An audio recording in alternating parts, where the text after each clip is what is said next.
Today I am sharing a controversial take on stories in presentations, one that other presentation experts will flat out disagree with, but they're wrong.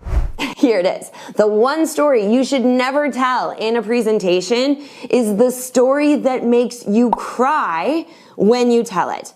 No, I'm not saying you shouldn't tell an emotional story. You absolutely should. But there's a common misconception that if you get emotional during a story, you get weepy or shed a tear or two, it means you did something right. When the truth is, you couldn't go more wrong. Let me explain. First, let's start with this question.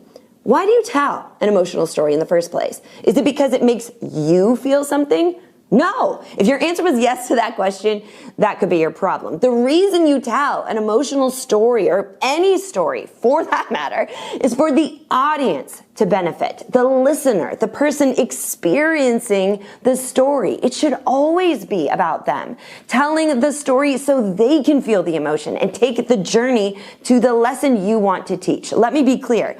It is a good thing if your audience cries. It means they were fully immersed in the feelings of it all, which is what you want. But if you start crying, you've ruined it. Yeah, I said it. You ruined it. Your crying ruins their journey because they're no longer thinking about the journey. They're thinking about you. They're wondering if you're okay. They start mentally trying to support you through your struggle instead of learning from your struggle themselves. With the very first tear you shed, you turn your story from an important message into a therapy session, and you're the patient on the couch instead of the person in front of the room. It shows a lack of control, and it is simply irresponsible.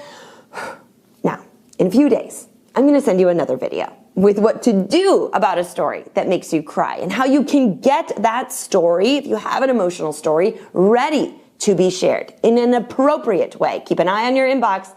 Part 2 is coming soon.